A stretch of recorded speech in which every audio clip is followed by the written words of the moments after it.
you'll be notified every time we go live. I promise you. Look, hurry up. I ain't got a lot of time.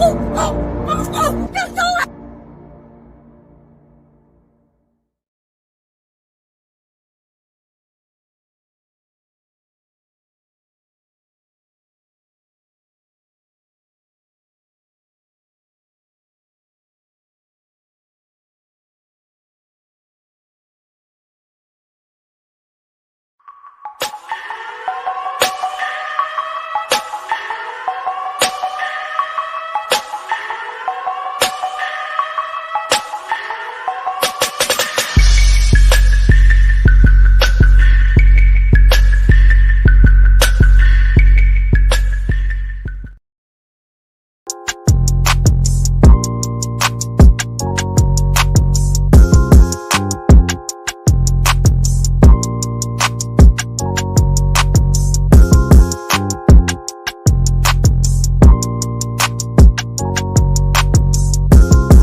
We are oppressed. We are exploited. We are downtrodden. We are denied not only civil rights, but even human rights. So the only way we're going to get some of this oppression and exploitation away from us or aside from us is come together against the common enemy.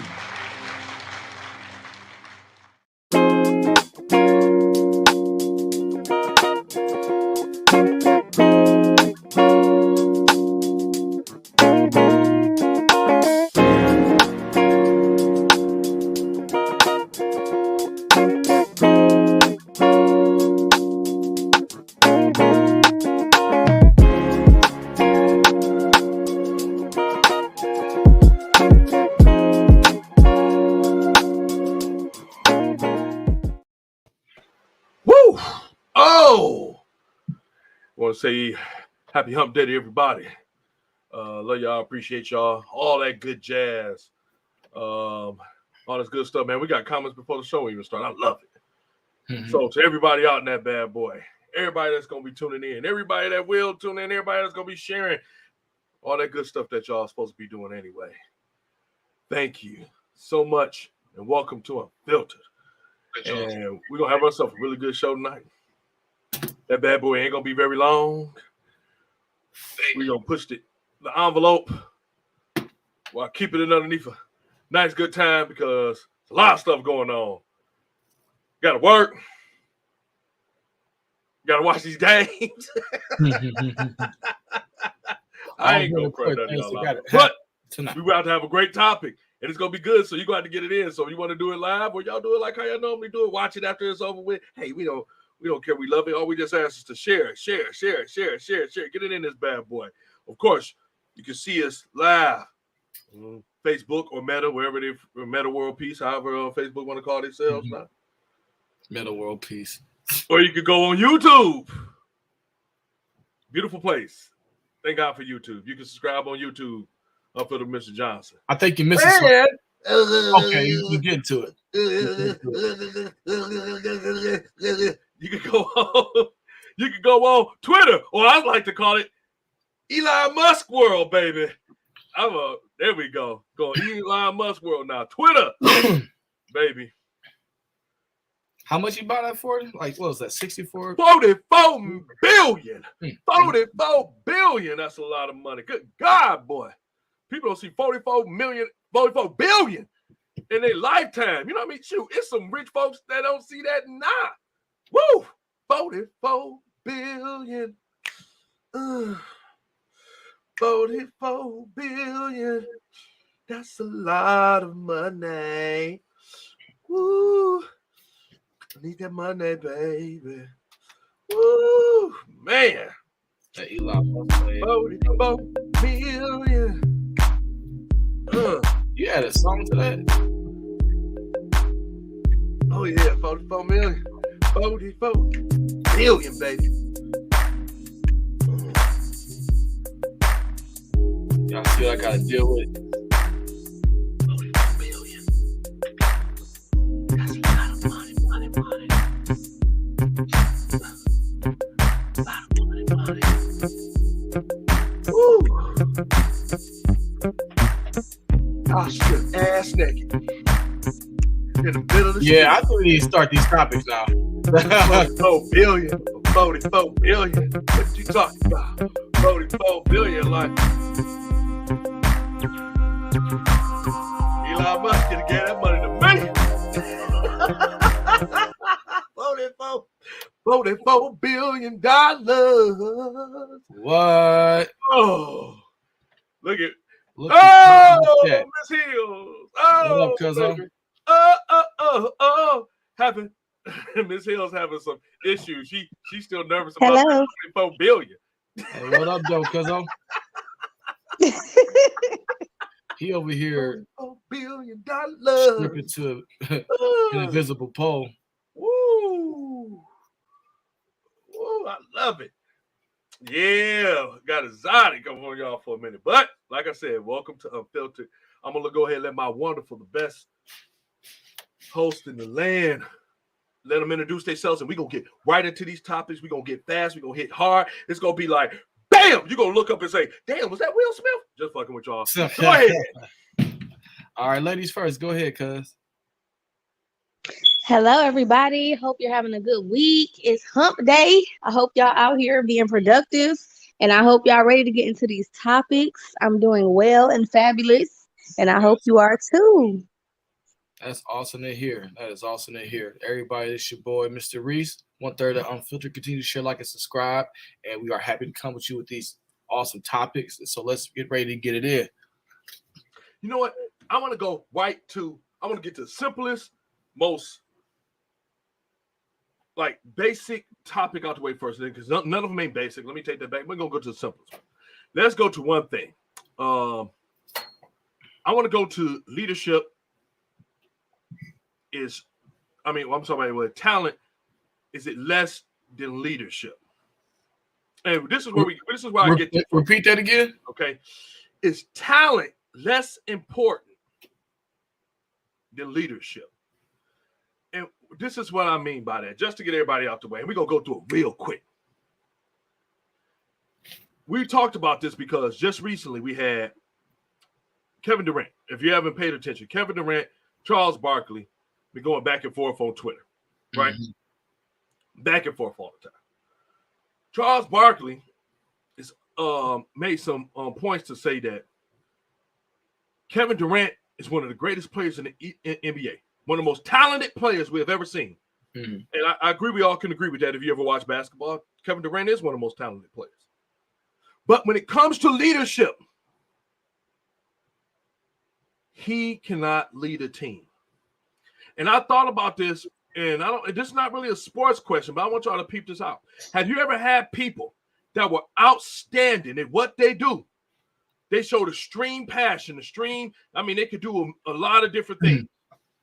Whether it be sports, whether it be advertising, whether it be marketing, whether it be design. They're really good at what they did. But when they had to be the leader, the project manager, or anything of that nature, they are fucking horrible. They wouldn't know the first thing about leadership. People don't want to follow them. They're hard to get along with. So the question I have for you all is that, can talent trump leadership? That's the question out here today. Now let me ask a question to that question. Now, if we're talking about does talent trump leadership, are we talking about in forms of success, or forms of what we prefer? Success. All right, cool. All right, so let me be the first to go ahead and answer that question, right? Even when we talk about leaders, or we talk about successful leaders, or leaders that we want to contribute to our success or in our lives, right? The leader isn't the most talented person in the group. The leader isn't the smartest person in the group. I think when we talk about leaders, they are one of the most informative, and I want to make sure I pick these words carefully. They are one of the most passionate, informative, and we can use outspoken people that we all like know of, right? So when we use basketball as an example, Kevin Durant can basically do it all, 7 foot, can dribble, shoot, defend and everything, right? So we can obviously see that he's talented. Then we have another guy on the other hand, which is Chris Paul, right? 6 foot guy, regular guy. He doesn't have like an NBA like body, whatever. But this guy is a great leader, and we look at the success of the teams, and we kind of see what is displayed. So now, would we rather have Kevin Durant or Chris Paul as far as seeing the team, right? So let me use this as an example. When you are a great leader, it kind of doesn't matter what kind of talent you have, because what you could do is basically discover talent that's not there, or what you do is basically get people to step up to go ahead and be successful. So, like I said, you can have talent, but I mean, at the end of the day, if you don't have the leadership, talent doesn't really mean anything. It shows that, hey, you could do it, but if you're not applying yourself and you're not informed of what you're doing or how you may be successful, it doesn't help you in the long run. Like I said, because hard work can be talent when talent doesn't work hard. So, I mean, if you both work hard, talent also is going to trump that any day. But like I said, when you're informed, when you're in tune, and when you have that passion and apply yourself, leadership is always going to win. Because like I said, when we look at the word talent or how people use their talent or how that talent is applied, anybody can have those things. So like, for example, let's look at Kevin Durant. Anybody can shoot the ball. Anybody can defend. Anybody can dribble. And once you go ahead, once you put your leadership in place and have that applied to what you need to be successful, you don't have to find that in one person, and that's how we can be successful. So, like I said, I'm with you all the way, and I love to use basketball as an example, but definitely leadership will always trump talent when talent doesn't work hard or when talent doesn't meet the expectation of having great leadership being used or being involved in that process. What about you, Ms. Hills? I feel like you need both. I feel like if we're talking about basketball, no, we talk about like if you, life. Yeah, we talk about just basketball. I just use for an example. Yeah, okay. Yeah. Well, I'm gonna still use that as an example. When you have a team, you can't have just all talented players and nobody who can lead, because then the team is not going to go anywhere. You're just gonna have a whole bunch of players they're talented, but they don't have a vision or a course of action, or they're not working towards a set goal that someone is helping them mark or see the milestones as they go through. They just all trying to focus on playing. I'm just trying to be the best player. But you have to have a vision and you have to have leadership in place to help you understand what are you working towards? How are you going to develop and cultivate your talent so that it can help you produce something from it versus you just being talented. In general with life, I feel like, I mean, to be honest, I'm gonna take it back to the Bible, to God. He says you have to have a vision and you have to make it plain. So you have to have some type of guidance, something to lead you in the way that you need to go. Your talent will follow that after you know where you're going. So I feel like leadership, like he said, is important, but I feel like you still got to have talent too. I feel like one is not necessarily greater than the other. I feel like they go hand in hand together. Because if you are a leader and you're leading, but you don't have talent, I don't feel like anybody could just be a leader. Let me clarify. There's a lot of people that have leadership positions that do not have the leadership qualities to be a leader. They just been given that title. I feel like if we're talking about true leadership takes work. You have to be able to discern and understand who is good at what. As a leader, you have to be able to be humbled so that you know in this team that I'm working on, just like us on the podcast, this is a team. Randy is the leader. But he knows, okay, Felicia is good at breaking down some deep stuff. Mac is good at making sure we know the facts. That's an excellent leader because, yeah, this is his podcast.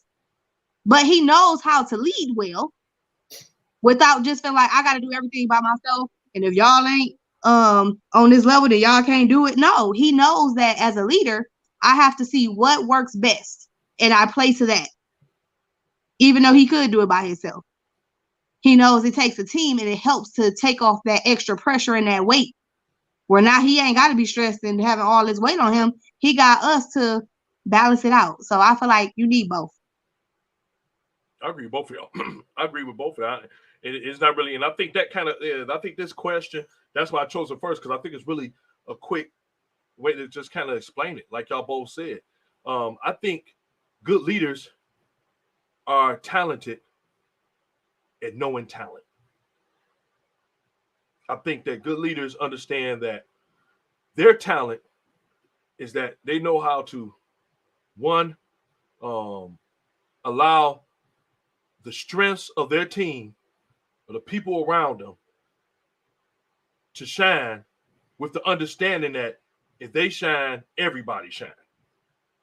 So I agree with that, because I think that it comes to a point where people tend to forget that the reason why people follow leaders is because leaders are good followers. And I know some people might be confused what I mean by that, but it's because leaders never feel intimidated or like they never have nothing else to learn. So they're always open books in terms of how to continue to grow. Real leaders realize there is not a cap for growth and maturity. They can always continue to learn. They can always continue to grow. And when they see someone that may know something, they're not afraid to say, how did you do that? Yeah. You know, what did it go into detail? It's not an intimidation. Now, that's that part of the leader, right? But the other part that makes the leader stand out above everyone else is that the leader makes all the decisions that everyone else is afraid to make. Leaders tend to be like, okay, I understand that a decision got to be made. Where some people want popularity. If you want popularity, you'll never be a good leader. Yeah. Because leadership makes all the hard choices. They don't do what everyone loves. They do what everyone needs. They look at the need of everything. They outweigh everything and know what makes the best for everybody. So when Fifi, you said that they got talent and leadership, it's the equal thing. It balances each other out. I love that. It's like a what you call like a Libra scale. It balances it out because they understand. Yeah, I'm good at this, but I'm also not stupid enough to believe that this person over here ain't better. It's just like even in the army. Like what I love about, I love all those old like medieval type movies where, sword fighting bat to bat, they combat, and people say the king is the greatest warrior in the kingdom. No, he ain't. No, he not. The king know who his strongest warrior is. So the one out there on the front line. So why would so somebody's like, so why isn't he the leader? Because he's not a good leader. Because the leader captures the heart of people. Leaders know how to put they have a quality that cannot be taught. You can't teach leadership. And I've kind of explained to so many people, you just can't teach leadership. And what happens is that you can cultivate leadership. Leadership can grow, but everybody's not going to be a good leader. You might, like, in the sense of what you said, that you have a ton of talented people in the NBA, right? Ton of the talented people in the NFL. You have a ton of talented people at GM, Ford, every company in the world. You got a ton of talented dancers, right?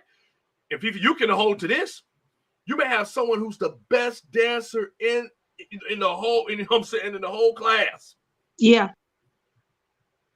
But then you got someone else who may not be as good as them, but they're disciplined, and everything else they bring to the table, people admire and are drawn to more. Yep. And that's why I added to be informed. Like you have somebody that's like, okay, well, hey, I don't know how to dance, or I don't know how to, do these certain qualities, but I want to have the discipline. I want to learn. I want to see, why does this do this? Why does this do that? So therefore, okay, I can practice it and apply it. So once I have all these things, like I said, that's where it all takes place. What's up, Martez? Yeah. So like I said, definitely, I feel like with leadership, I'm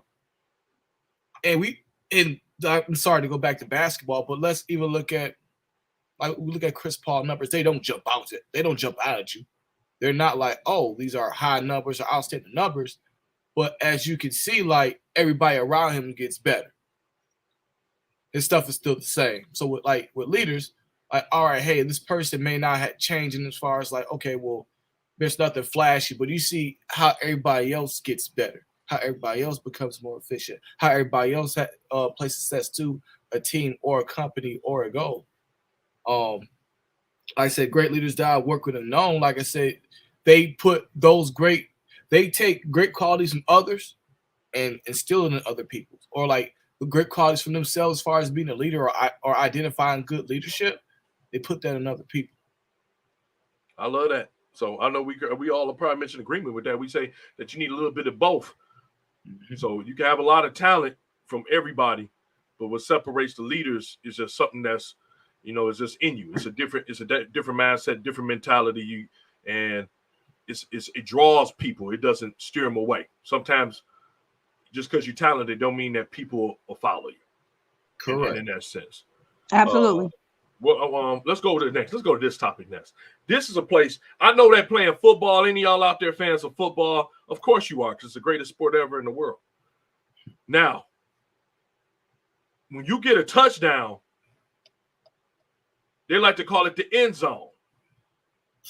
Just for out there, I want to help all, whoever may not know a lot of football, but you get in there, they say, man, we're going to get to pay dirt. We got to get to the end zone, baby. The reason it's called the end zone is because the last zone on the field for the offense to get to in order to score. All right, that's a simple characteristic. Yeah. But it's one zone you may not want to be in. All right, every zone ain't good. You got Twilight Zone. We got to protect the ozone. But it's one place men and women all fear being in, and that's the friend zone. the friend zone. Oh, my goodness. Why Fifi laugh like that? How many guys you put in that friend zone, Fifi? Friend zone, man. That's a dreaded zone for anybody out there. This is where we talking. Turbo and Ozo. There we go. Turbos. But it's true. Nobody wants to be in the friend zone. Oh, what's up, John? Hey, Miss Kathy. So when we talk about the friend zone, I hear this more times than anything. It's normally, even when you say the friend zone, don't you depict it as negative? It's like a negative connotation that come with it, like friend zone. Oh, she friend zoned me. Or, man, he friend zoned me and stuff like that. It's really interesting. I didn't want to pull up the video because I didn't get the permission. So that's the only reason I ain't pulling up that video. But what was interesting is that it was a young lady. Shout out to my man. We actually talked for a minute. And it's the Poor Man Podcast. If y'all ain't watched it before, go tune into it. It's really good. young brother over there doing some things, and I love it. Catch it on YouTube. And he had one particular episode that I caught. Now, that's why I ended up touching base and reaching out to him. And the young lady on there said something very interesting. Something I kind of already knew, but maybe sometimes men and women need to hear it from the opposite sex to kind of get a hold of it. And what was said, she said, fellas, when you are in the friend zone, majority of men who get in the friend zone know they're in the friend zone, but stay in the friend zone because they feel like one day they are going to have the opportunity to be her man. And she said, unfortunately, majority of the time, that's not right whatsoever. And I'm here to tell ladies, in all honesty, that's the same way with fellas too. If you get to a place where you get into the friend zone, it could get like that. Now, some people come to their common sense and realize, dang, the best woman I've been talking to, the most incredible woman, been right here in my friend zone the whole time. She didn't watch me go date this person, date that person, been there with fellas, and I didn't have her right here, and she been the best thing ever. Dang, do some people get a hold of that? Yeah, they eventually do. Some people maybe not even get to the friend, not even have to put nobody in the friend zone and realize it. But it's some people that just stay in the friend zone, not knowing that the friend zone just, to a point just means, to me, the convenient person, the convenient chick, or the convenient guy. What we mean by convenient guy, convenient chick, means that I can count on this person to do everything I want them to do when needed without the commitment. Because I know they'll do it because they just that much there for me. You have guys. He the one that come over there and he'll put you, hey, I need you to come over there and put my dresser together. Oh, all right, da-da-da-da. And then she could get on social media and say, yup, independent woman, look what I did. Did it myself. And then he at home looking at your video like, this lying motherfucker. In the hopes that he thought it was going to be better. Or, same thing with a guy. Man, look, did it myself. Knowing he got a girl to co-sign for things that he got now. So what? And just asking this. Now, we ain't going to take all day with it because we got a good topic that I want to get to that's going to probably take the most time out of everything. Friend zone. What is your viewpoints of the friend zone? When should you recognize it? What are some of the signs of it?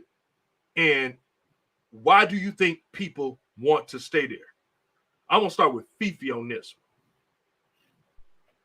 I think this is an excellent topic, and it's funny because me and my younger brother actually had a conversation about this the other day, and it was very interesting. I don't know if I represent for all the ladies, but for me, it's levels to the friend zone. It's not just for me. This is for me, speaking for me. It's levels to the friend zone because if I friend zone you back before I was married, the first level is I'm friend zoning you because I actually like you and I'm trying to see if we can be more than friends. That's like the first level of friend zone. But if I friend zone you, that means nah, we just gonna be cool. We can hang out, but you are never going to be anything more than just a friend to me. We ain't gonna be no friends with benefits. We ain't doing none of that. You're literally just my friend.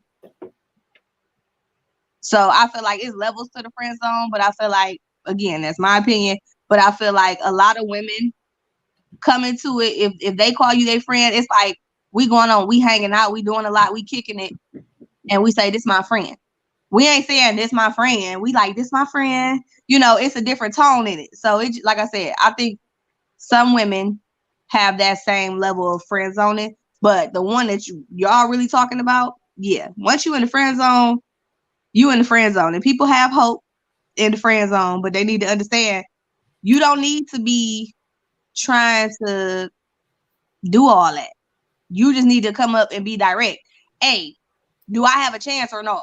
I know people ain't gonna just say that, but I'm just saying eventually that needs to happen because you gonna be heartbroken in the friend zone forever because you ain't never got a chance. Right. But you really, somewhere in the back of your mind, believe you do.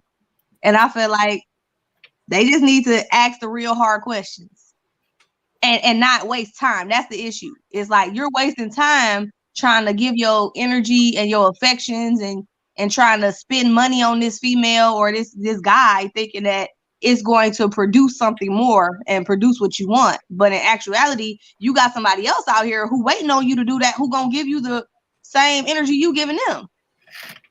Unreciprocated. Man, I get with that. I get that. I actually agree with that. That's right on. All right. Oh, it's on me? Yeah, go right ahead, brother. All right, cool. So let me go ahead and start with the definition of friend zone, right? A friend zone, a situation in which friendship exists between two people, one of whom has an unreciprocated romantic or sexual interest in the other, right? It comes to regards to someone who solely is a friend despite the unreciprocated romantic or sexual interest. All right, cool. So now we got the definition. Let's talk about how we apply it, right? So when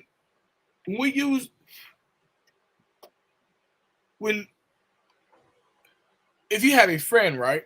Because we all say we have a friend, or you've been the guy or the girl that says, well, hey, well, this is my friend, and we get introduced like that. It's perceived that you guys aren't official, but in a sexual or romantic relationship, or maybe have interest in a sexual or romantic relationship. Do you guys agree? Do y'all agree? Say that one more time. I need some clarification. So when you introduce a woman, or when a woman introduces you, in today's society, right, which we're all familiar with, if they introduce you as, hey, like, this is my friend, like, does it come off as like, hey, I could be, not saying that I'm not, but I could be I have a sexual interest or romantic interest in this person. But like, it depends on the friend. Like I said, for women, it's level. I was about to say the same thing. Because sometimes if I'm trying to talk to you, you my friend, and I have interests. But if you my real, like, there's nothing is nothing about to happen past this friend zone. This my friend. Like I said, it's a difference. So like I said, like today, basically, from how I perceive it, if you're introduced as a friend, like, hey, like, because I want to say it's too meaning, especially now, because, like, okay, hey, like, this is my friend, like, okay, well, I have interest, but right now we're not official anything, or like, hey, this is like, this guy is friend zone, which is like, hey, like, this person, we have no sexual interest. So I like it's used so loosely where, like, we understand, like, well, hey, if this person, like, all right, this is my friend, we possibly, which more likely you do, have a sexual or romantic interest in one another. But when your friend zone means something totally different, like, hey, well, I have interest in your interest, but doesn't mean I'm interested in you sexually or romantically. So I do, like I said, do feel like it is a difference in there, and there's an advantage in actually saying that, depending on how we use it. So I feel like it's a bad thing per se for the person that use it. Depends on the person who is put in that place. So like I said, if I have a interest in you and I'm in the friend zone, so I mean, outside of me want to be romantic, like, do I have any use for you? Outside of me want to be romantic, what use do I have for you as a friend or somebody that, I want to be around? So if you're putting it, I just feel like Randy said before, like, you're convenient for anything outside of being, like, sexually romantic, sexually or romantically involved. I agree. Yeah, I think that's right. That's like 100. And I've just been going through the comments, a lot of the comments, and I've been putting them on here as we've been talking. So appreciate y'all. That's that sticky situation where, again, they both, both of y'all saying this. I feel like both of y'all is right. It's like kind of right or wrong answer on this, right? I mean, for the most part, it's like, it's really, I think the feeling, how you feeling, it depends on the person that's in the zone. It's weird because you got some people who are extremely honest, and they'll let you know, I'm not interested in you sexually or a relationship, and they'll say friends. But you know what? Some people need to really be honest with themselves, and it's real, and it's everybody, men and women. You can't help who you gonna fall for. For some reason, you can't help who you're gonna be attracted to. It's just something in you. Chemistry, and you got different levels of attraction. You got strong chemistry, whether it be sexual, whether it be intellectual, whether it be, some people are attracted to people with excellent sense of humors. Yeah. Some people are attracted to people very, that spirit connected. Like, for some reason, they just connect spiritually. And you can't, you can't really. You can tell the heart what it wants. Your mind and your brain sometimes just don't meet up when it comes to attraction sometimes. And that's about the realest I can say. Your brain be telling you, yeah, you need to steer clear of this person, and your heart just want to keep going, with it. I agree with Nafisa, aka Kyra. I agree with John, that, man, the friend zone is just that place. Like I said, it really is kind of the twilight zone, because like Miss Hills was saying, it's levels to it. Because you have a friend that's, and I guess people just say the friend zone because I think that term really got put in by people who've been in the zone, because you can get your feelings hurt. Yeah. I ain't trying to be funny, but Yeah. you get your feelings hurt. Man, I've been friend zone. I want to be with her. And sometimes people do give you the clue that, hey, it's just not going to happen. I've seen it with guys. I'm like, man, she really not into you that much, man. You just convenient. You keep offering yourself to her. You keep offering these services to her. And, man, she chasing another dude. And the same thing for guys. You feel for each time you see it. Like, you have a girl, and she want to be like, she want to show you everything. She want to give you your whole everything. And the guy, he ain't checking for you. And, all I can tell people that when, if you feel like you get in that zone, or you've been in that zone, or you might be in that zone now, is that sometimes you just got to do a self-check. It's a movie. It's probably a chick flick, but it's still a good movie. It's called My Best Friend's Wedding. Kyra, I'm going to put that up you just said, because I was going to use that too. Because I'll show you how funny people are. That's a really, really good. I love that, because that's some real junk right there. I don't know if either one of y'all can see those comments that she just put, but I'll put it No, up. I can't see it. No, I can't see it. My best friend's wedding. Thank John. That's why me and John bros. So in the movie, it stars Julia Roberts, Cameron Diaz, and I forgot the guy's name. But what ended up happening is that Julia Roberts, for all these years, kept her friend in the friend zone. One day he called her and let him know that he getting married. At that time frame, that's when she's like, well, nah, I really want to profess my love to him and everything else. After he didn't found happiness in a marriage, right? Yeah. So it ended up happening. Oh, Fifi, you didn't see it, right? So I ain't by myself. I don't know. But I ain't see it, but go ahead. But I seen it. I am a whole woman. So and it really goes. This really an accurate a depiction of the friend zone. For so long, she had him in the friends because he had proposed to her. Yep. And wanted to be with her, and she kept turning him down. You gotta, there's type of friends that was always good friends, but they had jobs. They was all over the place, but they was always there for each other. End up happening is that she tried to chase after him, tried to ruin the wedding so he would go with her. And then when she ended up kissing him right there at the end of the movie, his fiance saw them kissing. Fiance run away, he runs away, and then she starts chasing him. She calls who is kind of her new best friend, played by Rupert Everett, and he says, look, I want you to pay attention to something. So this is what I'm going to tell all you out there that might be in the friend zone. I want you to look when you think about something. He told her he's chasing Kimmy. Turn around. Who is chasing you? No one. That's your answer. He loves her. Because if he didn't love her, he would have never chased after her. He would have stayed right there to work things out and try to figure out a way that he could tell her another time. So you knew that he was in love with her. So he didn't chase his wife. He chased the other girl. No, he chased his the fiance. He chased the one he was gonna get married to, and Julia Roberts was chasing him.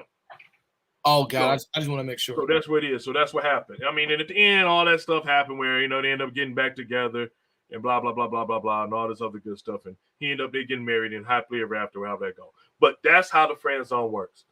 When you find out, it depends, like I said, that level of the friend zone. And I always just tell people in friends, you got to look to see who's pursuing you just as much as you pursuing them.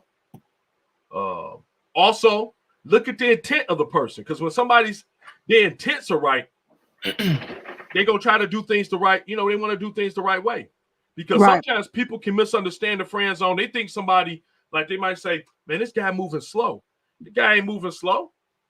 Maybe he just been in a whole bunch of horrible relationships, and he want to make sure that this one is the right one. So let me ask an unpopular question. So that means right, and women too. Let's just say this. So if you are the opposite sex, there's really no purpose in male and female relationships. If we're gonna use this friendship zone thing, well, all right, well, I'm gonna use you to either could be convenient or romantic. Then, like, is there any point of males and females really being friends, like true friends?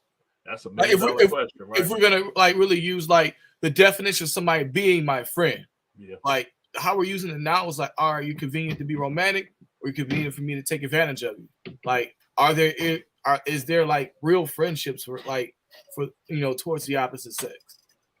Well, I believe that the way that the people are using this, they're only using it in relational things, not technically, even though it's a friend zone. I don't think people think about it in a friendship way. Absolutely. Mm-hmm. I think it's when they say friend zone, I think they're really only looking at it in a relational, romantical, like you said, sexual type way, and not a real friend. Like that even though it's a friend zone, I don't think they associate that together. I agree with that. 100%. I think even more, Fifi, you put it in a real clear perspective for me too. Because when somebody's really your friend, ain't no such thing as a zone. Right. It ain't even mentioned. It ain't even mentioned. You don't even mention it. When you have somebody that's actually your friend, it ain't a friend zone. We've been friends forever. We've never had an attraction to each other. We've always loved each other like friends and brother and blood. So it ain't. I don't have to say is it a zone. So I think what you said, Matt. I think what it is that a lot of people be trying to come with this new friend concept, but I don't think people use the word friend in this term.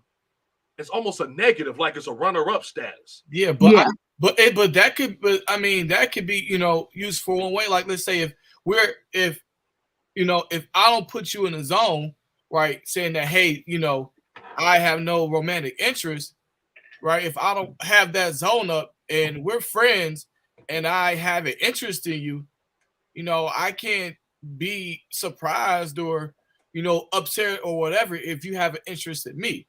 So if you say, hey, I don't have an interest in you, you shouldn't have an interest in me. So, I mean, I see what it's used for, but like I said, it's like, it's how it's being used that kind of bugs me. Like, I understand why it's being used though. I agree with what you said, Mac, because in my perspective, the thing is everybody is so pressed on being in a relationship that they're not taking time to find true quality friends. And that's how those, to me, in my opinion, that's the foundation of a real relationship and a good relationship, because you start off as friends, like a real friend, not like I'm trying to get in your underwear and I'm about to try to talk to you only based off that. I'm saying like we genuinely randomly met at a coffee shop while I was waiting in line, and we had a random conversation and we clicked and connected, and now a friendship is developing. We ain't friends yet. We just met each other, but that's how it starts and how it can develop. But I feel like what you're saying, Mac, in that way, people don't want unwarranted relational attention. So they'll be like, nope, you friend zone. I get it. Yep. I agree with both of y'all. I just think that I think the biggest thing, and we said this so much, and I want to get to this last topic. Man, we doing good. We on 45. I told you, Mac, we could do it. And the biggest thing I want people to understand, because I say it myself, is that you got to make your intentions known up front. And I know people say you sound stupid when you say it, but you got to make it known up front.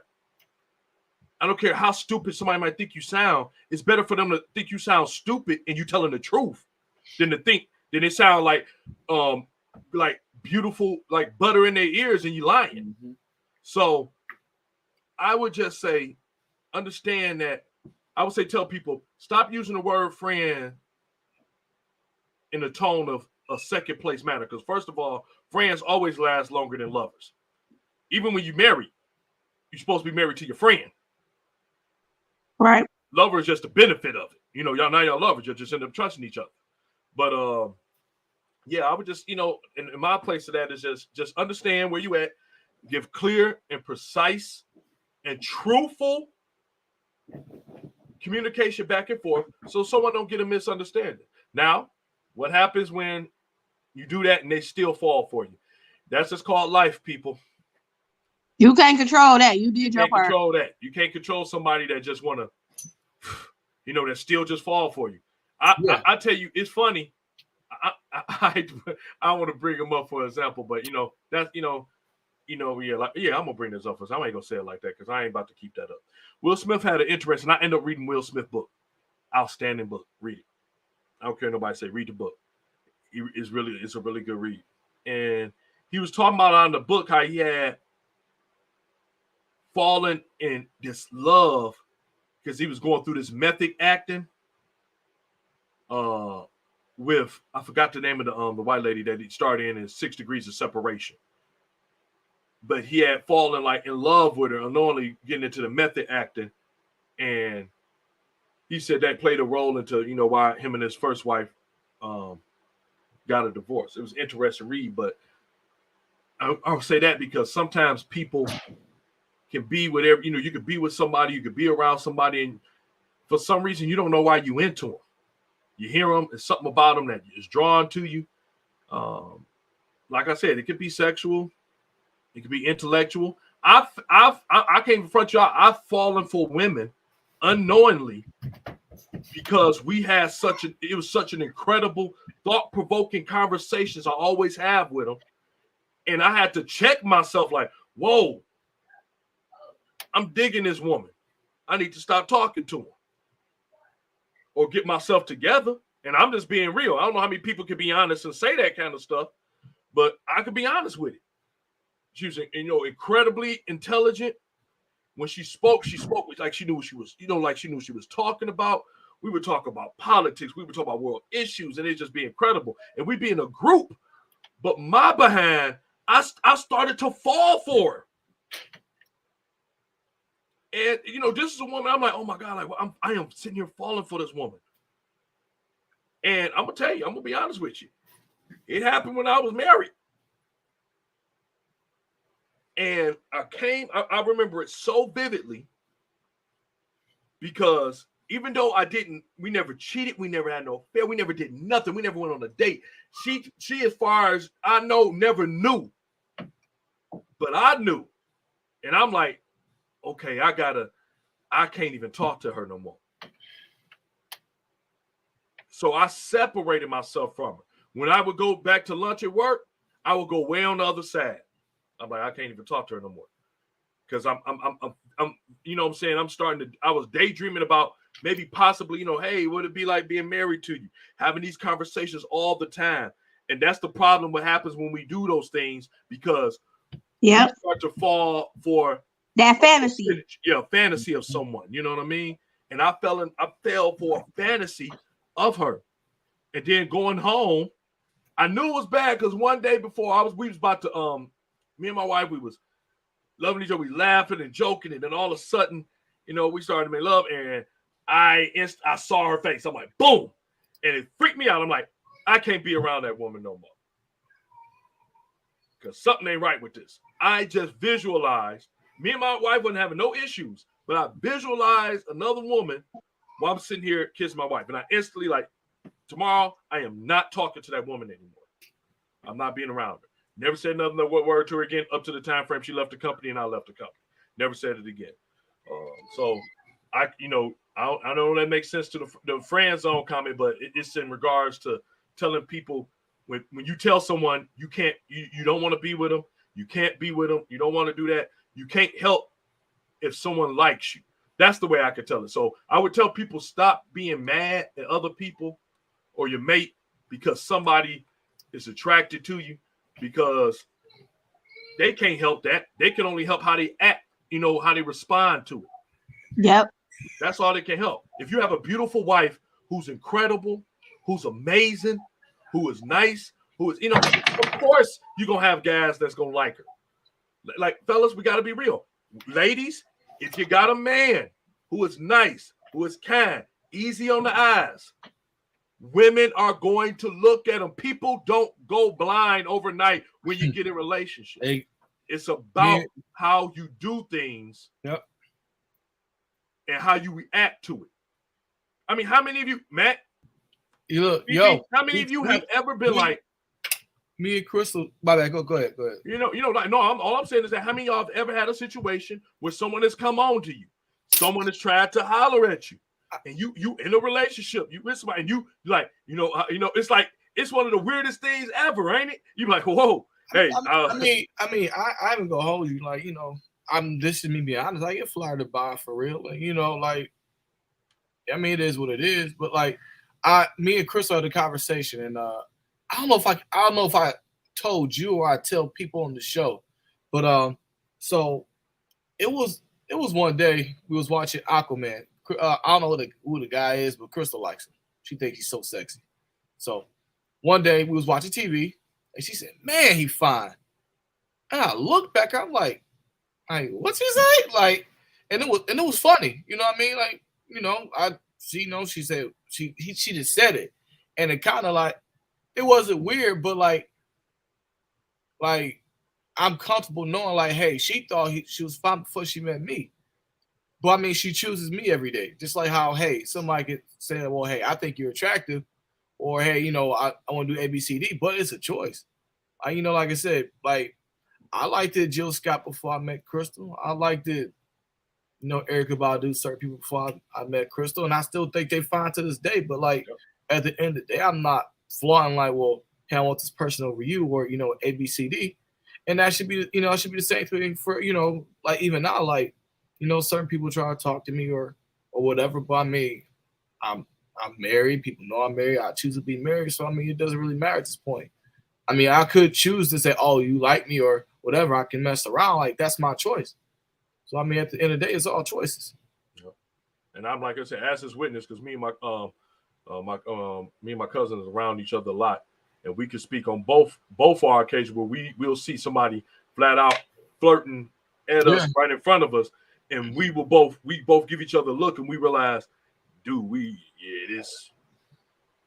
I can't do run business away, with you. abort mission. Yeah, like I even gonna hold you. I'll run from you. I mean, long as you don't put your hands on me or go overboard, I'm straight. Yeah, I mean, it is what it is. Like, and I don't even wear my ring a lot. Like, I don't wear my ring like for real like that. Not that I don't like to, but like, I let them know I'm married. So I mean, it really don't matter. It goes down to integrity. when you're in a marriage or a Marriage. relationship. Yeah, Yeah. there you go. Because our ego is stroked when other people think we're attractive, especially when we're in a relationship. We feel like, oh, I still got it. Oh, it's a thing for women and I know for men. And it's like Max said, it's a choice. You can choose to give that other attention some attention, or you can choose to stay with whoever you are and refocus your attention on them. It's your choice. Honestly, I don't feel like it's a bad thing that you see that other people are drawn or attracted to you, but I feel like it can lead to a bad thing, like I said, if you give it attention. And you, like Randy, like what you were saying, I want to That's commend absolutely you true. because as a Absolutely true. man, that is something that is unheard of. Men, I'm no disrespect to y'all men, but a lot of times y'all lead with y'all other person. And when y'all be leading with that, y'all don't be thinking about the consequences of the action. Y'all just be in a moment, oh, it just kind of happened, it took over. And women too, it ain't just men. But we get what you're that saying. was commendable in your marriage because you caught it and you was like, okay, what can I do to stop this? Because I know this is going to get out of hand if I just let it do what it's gonna do.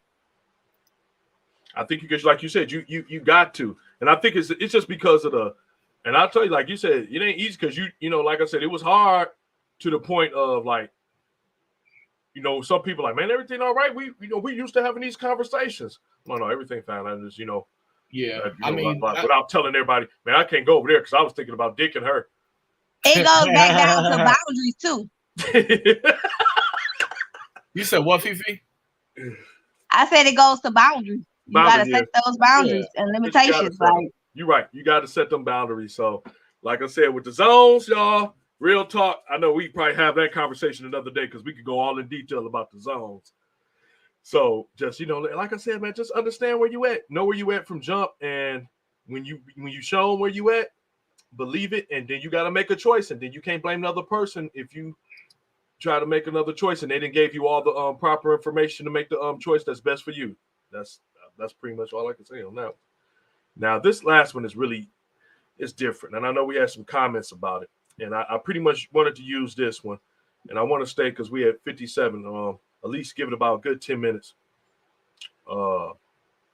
We've had a lot of things going on. We've had the Johnny Depp trial with Amber Heard.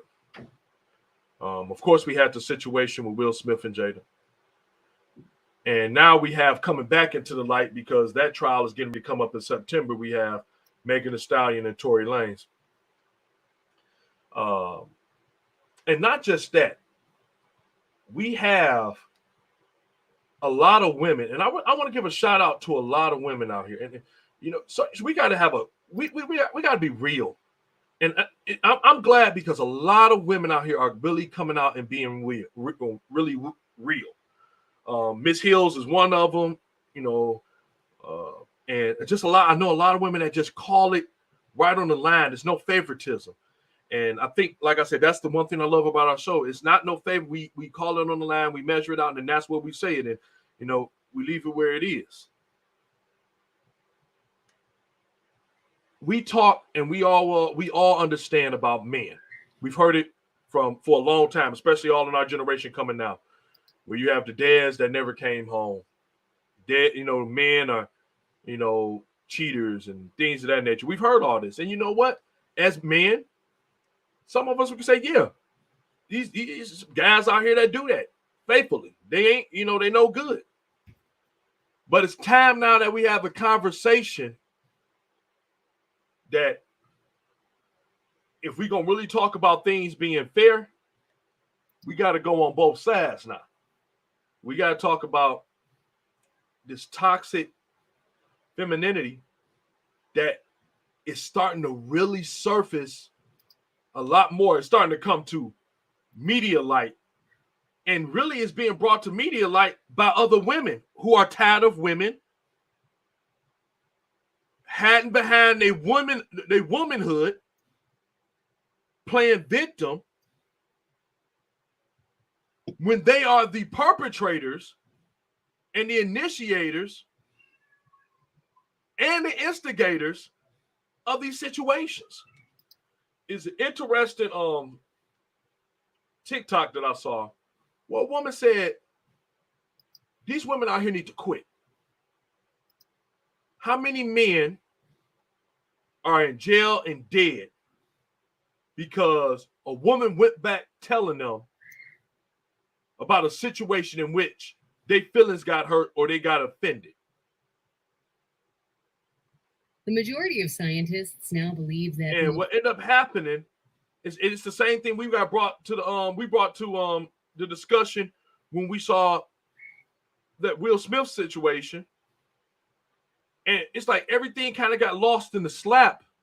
But what we did not really focus on, and guess who got lost in translation during all this, is the person that both of those, the reason why that thing happened. And that was Jada. Mm-hmm. Even with Amber Heard, Amber Heard, if you haven't looked at the Johnny Depp trial, she said something that it made my ears just pop like, what did she just say? She accused Johnny Depp of hitting her. He clearly denied that the whole time. And if you've been there, it's been a lot of people that denied the whole thing, saying that she was always the aggressor and always hitting. And then it got to a part where they said, it says here that you were continually hitting, that you were punching Mr. Depp. And she said, well, I hit him, but I didn't punch him. I was like, Yeah. You heard that, Fifi? I was like, Yeah. did she just say that? She said, you know, I had to listen. I took my controller and I backed it up so I could hear it again. I was like, am I tripping that she thinks that if she hits, it's not hitting? And I mean, every person that came, a woman got on the stand and said, Miss Heard is toxic. And her toxic femininity, she uses every time she can't get her way, when she wants to be vindictive, and when she gets caught in it, she hides behind her woman. Like I said, I can't take credit for that phrase. She hides behind her womanhood in order to play victim. And my goodness, if I don't see that, if I ain't seen that so much in a lot of situations out here, Yeah. like they're playing really dangerous situations. So I kind of want Mac to go ahead and start. Then let it slide to our great woman that we got. All right, I'm gonna be pretty quick with it, and I'll also bring it to like some real life situations, and so we're built to always look out and protect women. I'm just saying how I feel. Like I said, this ain't no slight to women, whatever, but like in my eyes, like we're built to protect women. We're built to look out for them, everything like that. Now, what I look at in these situations is that what's being taken advantage of is that, hey, but since I'm a woman, I have certain controls that a man don't. Like, great example today. So I was discussing with an associate of mine. I'm not gonna say any names. So we hold people accountable for doing one thing, but yet she does another, right? So when I brought it to her attention, I was like, well, hey, I see that you do this, but yet you want to hold people accountable for doing this. Like, why? It's like, well, it's just like I'm just not gonna do certain things, and that's just what it is. And so, during this time frame, this person gets away with it, and that's just how it's built. And if once you hold them accountable, it's like, well, what do you expect them to do? So when it comes down to and I'll use toxic femininity, toxic femininity. Like I'm trying to put it together. Jada actually had a point. I'm trying to put it together. All right, toxic femininity. Like it puts us in a realm where we get looked at different. Like we talk about Will and Jada, which is my favorite person to dislike, because we don't look. We understand why Will did it, but we don't look at Jada for why she did it. You know what I mean? Or like why he did it. or how these things come about. It's definitely like with how I'm kind of getting lost in. I'm kind of getting lost how I want to say. I'm gonna go ahead and pass on to Fifi because I want to make sure I actually get clear on what I want to say. So I'm gonna go ahead and actually pass it off. Okay. Yeah, I'm sorry to even confuse y'all. I couldn't even get to my point. My bad, y'all. I was getting there, but yeah. No, you good. That's My what it bad. takes when you're talking about something and you're trying to process what you're trying to say. Sometimes you just got to sit and think about it a little bit more. So that's understandable. You know, my bad. Um, I'll get back to it after y'all too. My bad. I feel like I know we're talking about toxic femininity, so I'm gonna address that, but I think it's a general thing.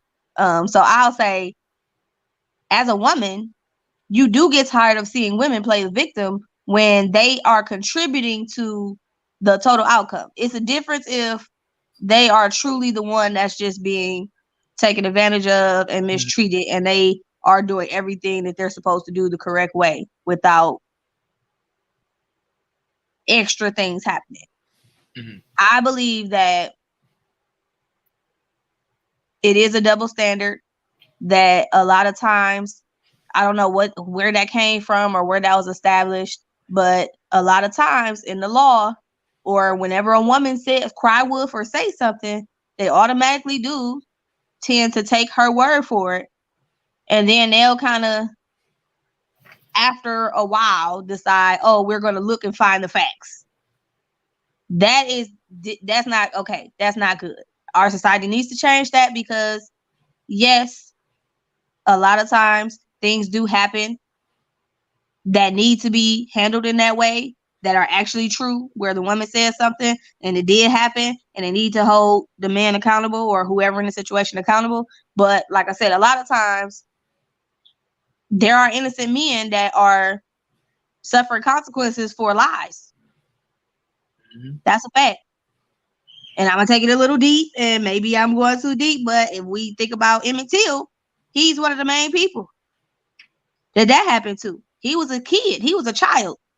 But it was just her word versus his, and they just went crazy and then never cared about the facts after that. Now, again, that was more of a racial thing, but still, that was a man versus a woman type situation. When we get back to the general part of it, I feel like toxic is toxic regardless, whether you a man or a woman. And I feel like it goes back to our favorite word. We always say accountability. You need to be held accountable for your actions. You can't act like the victim if you actually had something to do with it. You can't call somebody or say somebody a snitch when you was over here doing the same thing. It's like, you got to be accountable for your own actions. Mm-hmm. You have to take responsibility for how you're treating somebody else. And you can't get mad and be like, oh, it's always one-sided. No, it's a two-person thing in a relationship. So I feel like it's always the truth, the other version of the truth, and then the real truth. In all these situations, everybody's going to have their version of the truth versus the other truth and versus the real truth. Are we ever going to get to the bottom of it and know the real truth? Probably not.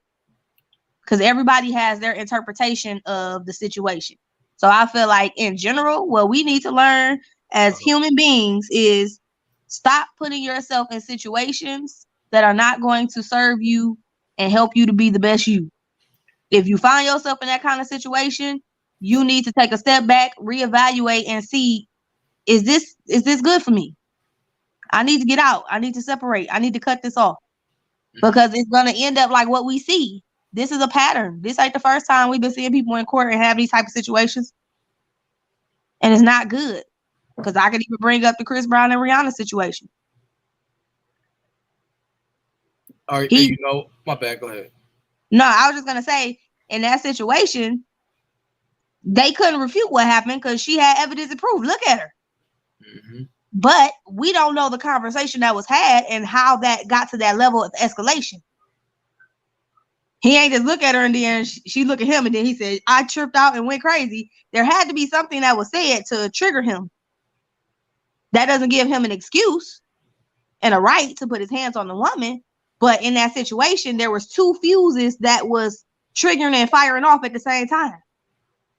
That's it. I'm done. So I got an example for you, Fifi. And like I said, y'all, apologize, Randy, if you don't mind me going, I apologize. You know, Go ahead, man. kind of slipping up. So let's even use that, right? Like, you know, the Chris Brown Rihanna situation, or let's use a male and a female, right? Let's just say if and you know, we all in it or been involved in. Let's just say if you have a sibling or whatever, right?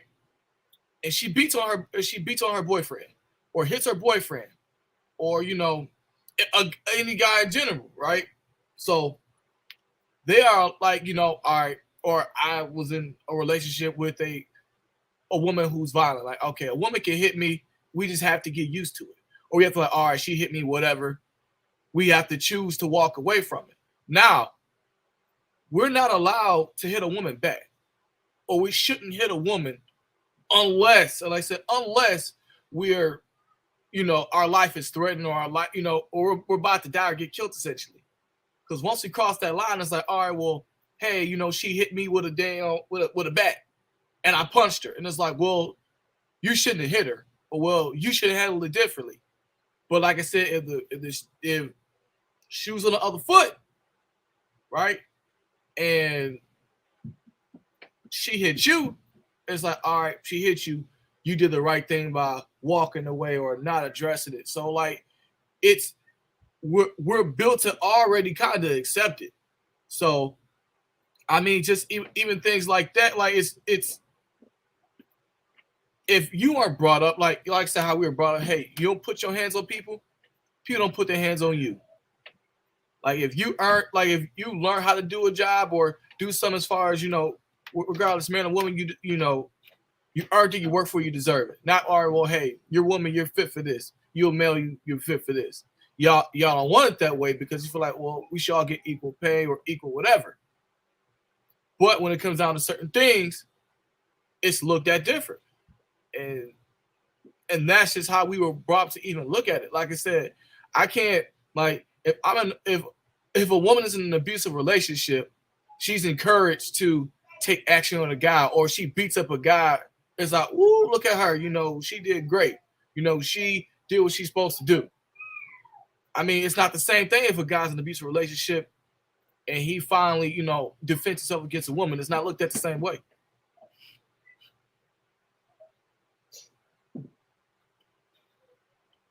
You good to go, Randy.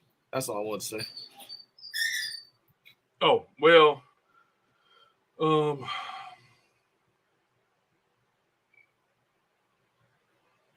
this is okay. This is what I want to say on this one, because I don't want to get no confusion. Because I hate when people, you know, I hate when we get sidetracked by stuff. This is what we'll say. I won't use toxic femininity or toxic masculinity. What we'll just say is toxic individuals. But that's a little bit better. If that help people maybe eat that cake a little bit better, put a different frosting on it. And what happens is that when you have very toxic, motivating factors when it comes to the things you decide to do, that's the problem. See, I don't want to get out of this because sometimes I've realized that females don't like certain words that make some of the things they do seem even worse. It's almost like we do it, but let's find a better way to say it so it can sound better. Yeah. That Yeah. I ain't with. That ain't what I'm with. I'm not with that. Toxic is toxic. Okay.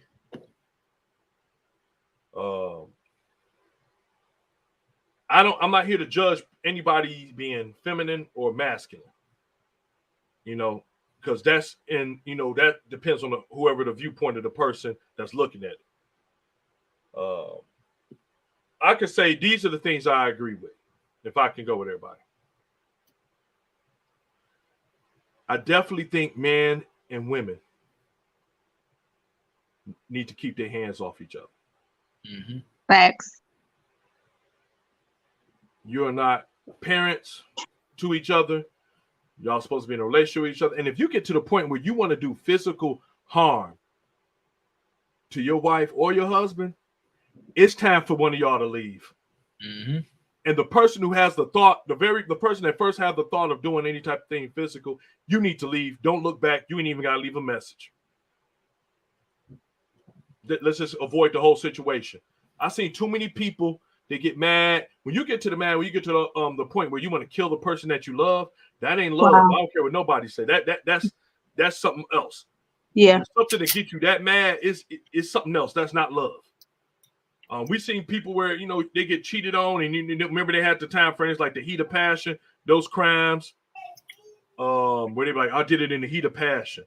Because you never know what'll happen. You walk in, you see a person that you with sleeping with somebody else in your home. First of all, to cheat on somebody in your own home, man, I mean, good God. I mean, God help me. But in some cases, man, you might deserve every round that you get. That's like beyond disrespectful. What I mean, have the decency to maybe not cheat at all or just leave me, break my heart like that, but don't not only break my heart, embarrass me, and reduce me to the fact that in my bed that I lay my head down at night and sleep.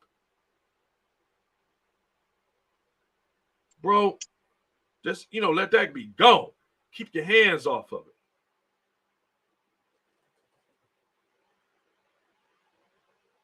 Hold on, let's see what you're talking about. Jada, what you talking about? You trying to be argumentative? Keep your hands off your kids too then. And no, not saying that to mean that I want people to hit in the back. I don't hit unless they deserve it. Or I have good restraint. So I hit you, you deserve it. Man, I'm not about, I should even put that comment up there. My goodness. I'm trying to get threw me all off. Too late now. I already saw it. So let me ask you something. So what, Jada, let me ask you, so what can a guy say that he deserves to get hit? And before you answer that question, I'm gonna add another one to it. If that woman says the same thing to a guy, does he deserve to hear her? I want you to answer that for me. I mean, it's only fair, right? Or what do you feel like a guy can do to deserve to get hit? And it's the same thing for the young lady. I just want to make sure we're fair here, because from what I saw, you're saying that if you feel like a person deserves it, you should go ahead and just do it. So I want to make sure that it's fair across the board. I think because the answer she put is that she must be in a fight or flight situation. I'm just saying. So there's got to be some type of physical danger. And I understand that part. Oh, you say if you're in physical danger? Oh, it must so be like something like a physical danger, I can understand that aspect of it. Okay. Man or woman, I'm just saying, if I feel threatened for my life, I'm dropping you out unconscious. Yeah, I can feel you on that. I ain't got no qualms with that. You got to do what you got to do to stay alive. But everybody's threat thing is different. So I always say this. See, I'm gonna get out of there. Now we're talking about shit that we weren't supposed to talk about. What I'm saying in regards to it is that we talking about the women. See, so look at that sidetrack shit that just happened. Look, there's some fucking women out here that be doing the most. They're out here lying. They're out here doing everything that they don't want done to them. And then they want to hide under the cloak of being a woman, thinking that they could get out of the trouble that they're in. There's plenty of women, and I brought this up before. I've seen women go to their boyfriends and say something in the same nature as, man, he said something to offend me. Then this guy go over there to start with him. These two niggas dead. She go off with another nigga. So you got two niggas dead. We had that not too long ago in Detroit. Two guys that was messing with a woman at a gas station, met at a gas station, arguing and fighting over her. They both get into a shootout. They both died. She's still here. Crazy. That's the disgusting part of it. And see, this is the point. Like I said, I give shout outs to so many women because they're speaking up because they are tired of it. They're tired of seeing it because you know why? They got sons. They got brothers. They got males that they really love that seem caught up in that twisted, toxic motivating factors that sometimes, you know, we're talking about women today, y'all. Women, toxic things that they do, because we're talking about the things that go on where we seen recently go on in the news and things. It's stupid to say and put it. See, this is what I'm saying. It can't be double standards, and that's one of the things. That's one of the signs that, you know, you dealing with a woman that's got a lot of toxic in her, and you can use these for the women. You know, get a kick out of it. You can use it for the man too if you want to. I'm talking about the women. We're talking about some things, you know. But like I said, in regards to women, when you get to the point when they're doing some stuff overboard, you can it's things that you can tell and see and look at. And I'm not trying to be funny, but it's there. You know, I've seen women lie about being pregnant, lie about being on birth control. Yeah. That's some toxic shit. Crazy. Here's my legs. That's toxic. That's an ultimate lie. That's a huge lie, because that's a lie that affects so many people. Oh, you're the father. Not knowing that you have potentially been with other different men in that same time frame. We've seen it over and over again in the system where men have proven not to be the father of kids, and they still forcing them to pay child support. And these women are still taking it. Like, they don't have the integrity, because they know that the system ain't really trying to fight for the man as that. They're like, well, I'll get it, forget it. I'm going to get it. There's so many things. And then women to be like that to other women. And I'm just being real talk. They shame women to death. They shame other women's body, their choices. They pass the rumors about them. They call women sluts and whores because they getting the attention of guys they want to get the attention of. Yep, exactly. I see it all the time. I tell women this all the time, especially my daughter and other my younger cousins and stuff. I said, let me tell y'all something. When y'all in school, I want y'all to know one thing. If you get a rumor that's passed around about a girl, talking about, oh, you know, she do this. Oh, no, you know, she do that. Those rumors didn't come from guys. Those rumors started with a girl.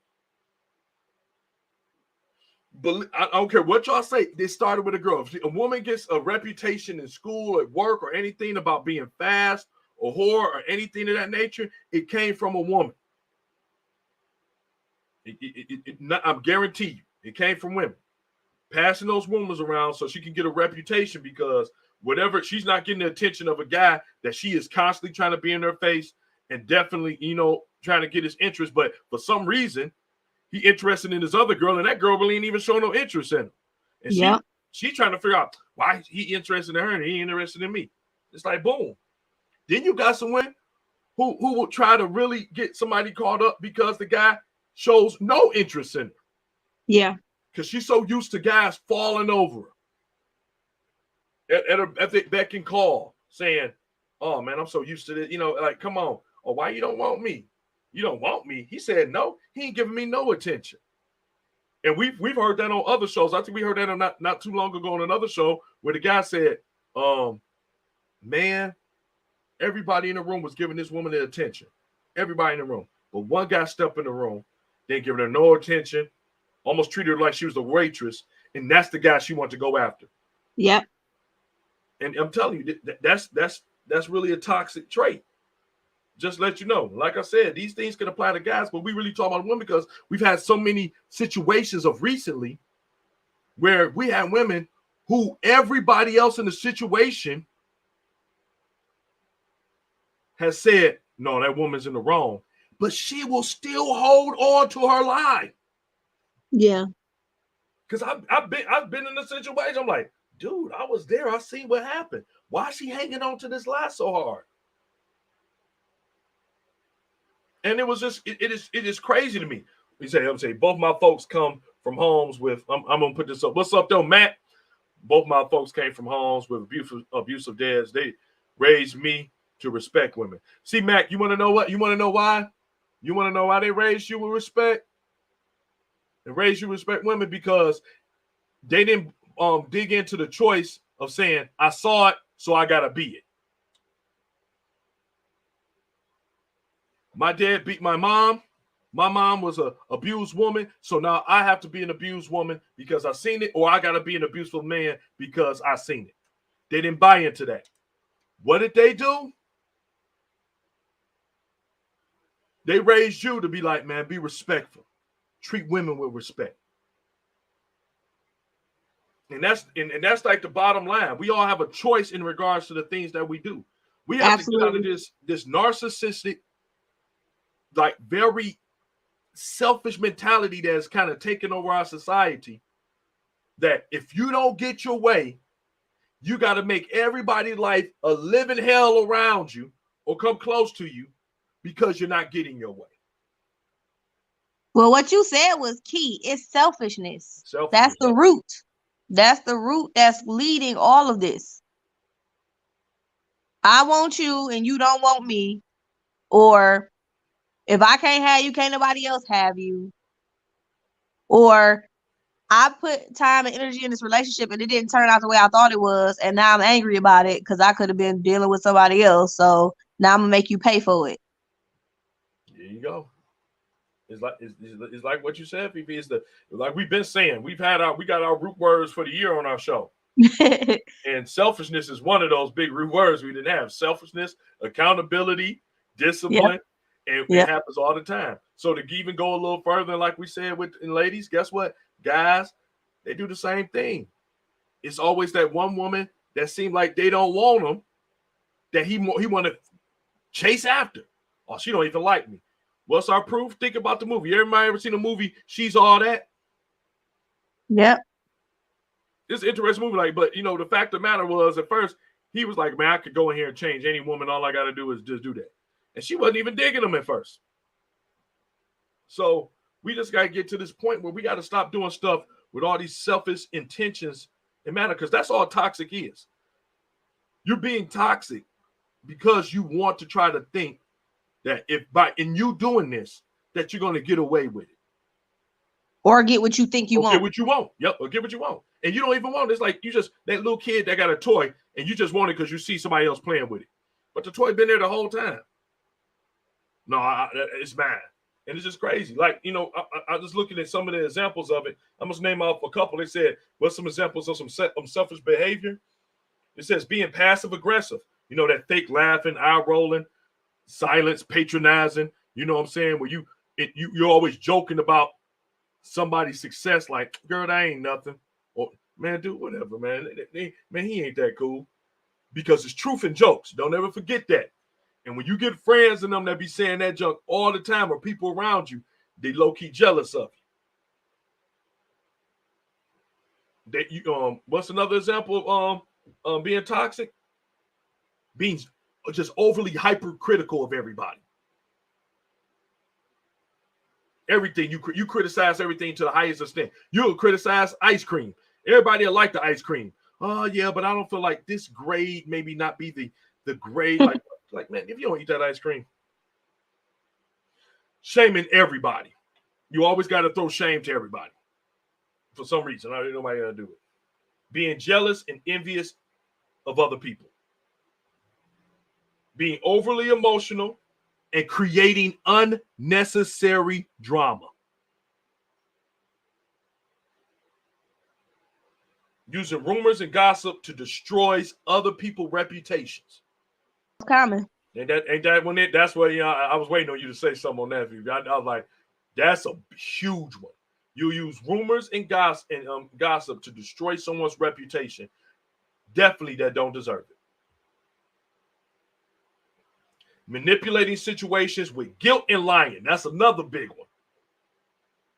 Those go hand in hand. They right next to each other. Ain't that like right there? That should be right there. Dang.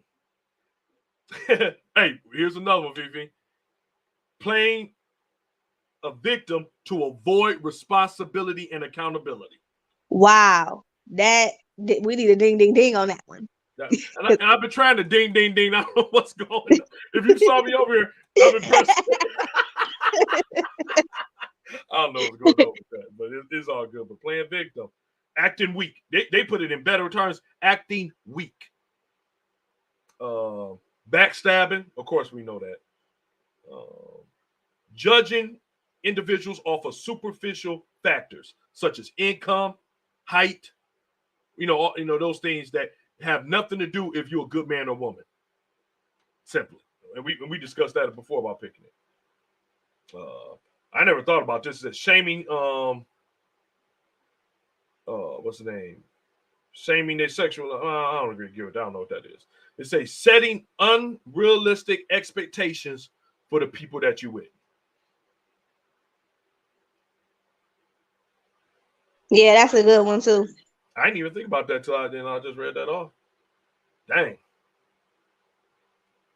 And it says manipulating people with jealousy and insecurity to make them stay with you. Yeah, that's another one of the main ones people use all the time. Oof. Wow.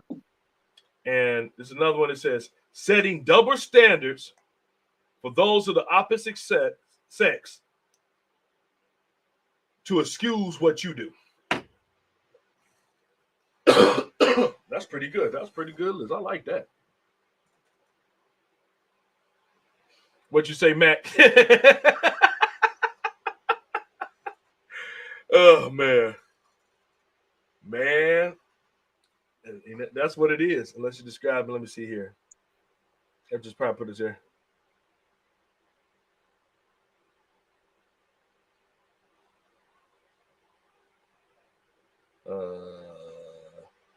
Oh yeah, yeah, I don't know. I think that's a private conversation. But like I said, all in all, it's like you said, Phoebe, it's really about when you can recognize these qualities and these traits in people. Mm-hmm. And like you said, even going biblical, when you start recognizing that people are snakes, you got to cut it off right then and there. Yeah. You can't dilly-dally with it, because if you dilly-dally with it, that means you gonna get bitten. There you go. You still thinking that, you want to get bitten, and you still thinking that they word holds some type of state or in your life. So you got to get rid of, cut it off at the head. So that's my thing on with being with toxic, whether it be toxic males, toxic females, anything. When you see these qualities and they're intensifying, even before it starts to get the boil over point, you need to cut it off. Sometimes you just got to cut the snake head off. Yeah. And you got to understand, see, because now that's, to me, what's popping in my mind and where my mind is going is to those women who feel like they can fix a man. You see those qualities up front, but you feel like, oh, well, he going to be with me and I'm different, so I'm going to help him. No, ma'am, no, sir. For the men that feel that same way about women. Not to say these people cannot change, but they have to be willing and desire that on their own terms. Right. Not something you can force them to do. Yeah, you could be an influence in front of them. You could do it and lead the God the way every day. You can make the path, lay it out for them. But if they're not ready to change, if they're not willing, you gonna be wasting your time spinning your wheels, and you ain't gonna get nowhere. Absolutely. And I was gonna say, most men and women don't start off toxic. At some point, toxicity comes in, and they don't recognize it sometimes. But then, if they do start to recognize it, or it starts to get pointed out, that's how you know about what kind of person they are. Right. Because if it gets pointed out and they start to address it, okay, that's a difference than somebody who you pointed out and then they just like, no, that ain't me. They're in denial. Okay, you got to let them be in denial for a while and let them figure it out. You can't be in the midst of that, because then you're going to get dragged down and weighed down, and then you're going to be mad, and then you're going to become toxic. Right. But Phoebe, you man, I should have been. You got a whole lot of deans tonight. I love when you be talking. But it is. And I think we got to get to the point where we realize that negative and positive traits are contagious. That was the perfect word. Come on, contagious. They're contagious. Negative, positive traits and characteristics and behaviors are contagious. So you better be careful what you're catching. And like you said, you'll be around someone, like you said, somebody, you don't come into this world toxic. Something happened along the way, and then a choice was made. See, the deep part about life is that we have got to, and we've been saying, there's another one we keep saying, is that you got free will and you got choices. people do what they do and make the choices that they make for a couple of reasons. And one of those reasons could be because of lack of information. Sometimes people make a choice because they don't realize they got better. They never been around better. They're like, this is my choice. I've been around this my whole life. What I got to do? Then other people who kind of think a little bit more strongly and they've not been so mentally beat down, they're like, no, forget this. This can't be it. And they just leave.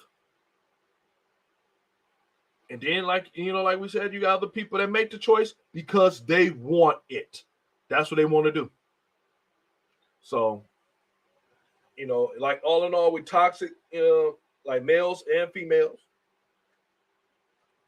people in general, we just got to understand when we see those characteristics, you got to take off. And I'm not going to, if you hear me, I'm not even saying entertain it and try to heal them, because you can't heal that. I'm going to be honest with you. That's only something God can do. Yeah, that's God. Real. That's God's job. I can't heal that, or whatever you believe in, or what spiritual being, or what your thing is. People can't change people. People have to want to change for themselves. That's why you see so many people hit rock bottom, like with drug addiction. They hit rock bottom. Some. And when they hit it, they're like, man, I done lost everything. This wasn't worth it. They get it back together. Sometimes it takes losing everything to understand, what's important. You hope that you don't get that way to where you have to lose everything. But man, it's just that point where people got to understand, no matter, what you're going through, that you do got a choice. And the more you try to not take, what it was, Fifi, responsibility and accountability for what you've done in the situation and the things that's going on, the more you dig yourself in a deeper hole. You start climbing out when you start taking accountability. Yeah. Because accountability means you're letting things fall off of you because you're changing. Like, man, I was wrong for that. You letting the weight drop off. Man, I was wrong for that. Bam. Yeah, I had to say so in this. Bam.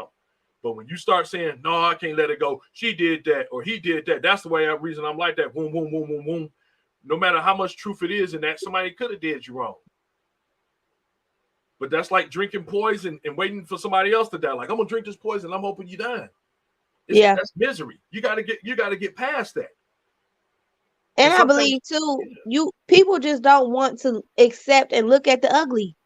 You are ugly. You may have ugliness in you. Accept it. Be okay with it. That's the point of identifying and acknowledging it, so that you can get it out and you don't have to see it anymore. You can actually deal with it and address it. But if you keep acting like everybody else ugly and I'm good, I look beautiful, I'm great, ain't nothing wrong with me, now you are becoming toxic because you're creating an environment to not believe the truth about yourself. Woo. That's right on. That is right on. That is right on. Right on. Did I spell that out right? Yeah, that was right. I'm just saying, because it's like everybody can't be the problem. That's it right there. Everybody you get in a relationship can't be the issue. Because they absolutely may have some stuff going on with them, but you do too. You got to look at you. When you start looking at you and looking inward and dealing with you and working on you, you will start attracting different. You will start attracting people who trying to heal, who trying to be better, who trying to change their life for the better and be the best version of themselves. Yep. Because you're starting to deal with you. Until you do that, you gonna keep attracting what's in you. And no, you don't want to acknowledge it, but it's the truth. Yep. Like a magnet. That's a good one. I love that. Like a freaking magnet. That's why they're saying misery loves company. It's so true. You probably feel like, man, why they like hanging around each other? Because they're miserable. Anybody ever been around people that's always, it seems like they're always miserable? It seems like it's nothing is ever going right. And you look at it, I'm like, man, you realize that your life ain't as bad as what you think it is. I've seen some people with life 10 times worse than you. And it becomes, like I said, it becomes contagious. You like, man, it's almost like you literally start to feel what's on them come on you. You like, man, no, I can't. Yeah, absolutely. And like you'd be like, look, I understand that you upset and stuff, but man, you got to be somewhat positive about some things. So, that's the biggest thing. You got to rid yourself of being toxic and a lot of other negative things. But just like what Ms. Hills just said, you got to be able to admit it when you see it. Don't deny it because it's ugly and you see that it's in you. So you're like, oh my God, I can't believe that's in me. You should be able to. That's the same reason why some people don't go to the hospital, because they're scared of what the doctor will say, because they ain't been in so long. And you be like, nope, you need to go. Maybe wherever it is, they'll catch it early. They'll get it taken care of. Do not let fear of what could be known scare you from a healing. Like we just said, like, I remember saying not too long about that. I didn't say it too long ago. Like when I was married, I could have easily been like, yeah, it's all her fault and all her fault, and I keep it like that. That's why I divorced her. I paid good money for my lawyer to get a divorce. I could have been like that. I could have held that little bitterness in me in doing that. But what it did in being mature and accepting some of the things in me, it made me look at some of the things in me that, like what you say, Fifi, that was ugly. I'm like, man, that's ugly. That's in me, man.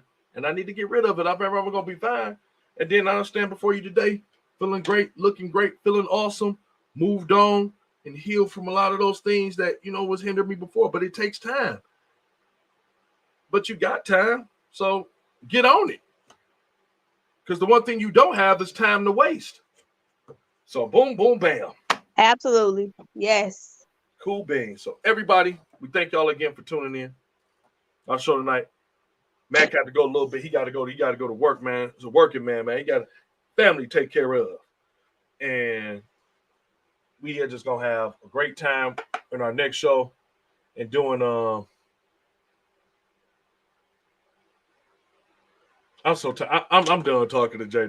I'm just going to post this because you're being stupid and I don't want to hear no one say. I don't like going to the hospital ever since they found out I'm Wonder Woman. They be trying to do all sorts of tests on me and keep me in the hospital for no reason so they can spay correct. Man, I am so tired.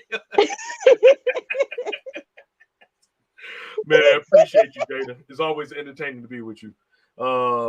Matt, appreciate you. Kyra, thank you so much. John, always appreciate you. Miss Kathy, thank you so much. And everybody, every single comment tonight, appreciate it. Thank you so much. Next week again, 7:45, Wednesday. Like I said, keep in mind, if you want to know our information, keep watching the show. We're going to put it on Unfiltered page. But we do got a Twitter handle now. So you probably see 3, 2, 4 followers because we just got to get up there. We got to do it. It's Twitter. But yeah, we appreciate y'all so much tuning in tonight. Excellent conversation, excellent dialogue.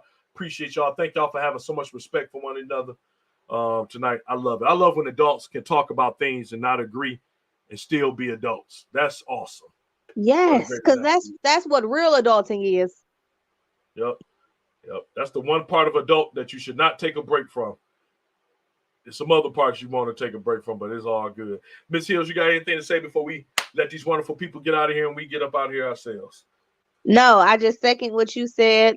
We love you guys. Continue to take care of yourselves. Continue to be mindful and intentional about everything that you do every day. And just thank God that you're alive. Absolutely. Sound like 100 to me. So everybody, Unfiltered, appreciate y'all. Love y'all. Man, y'all have a wonderful night. Love each other. Go watch them games. Let's find out who's going to win tonight. And we'll see y'all next week, Wednesday, 7:45, same time as always. Check y'all out.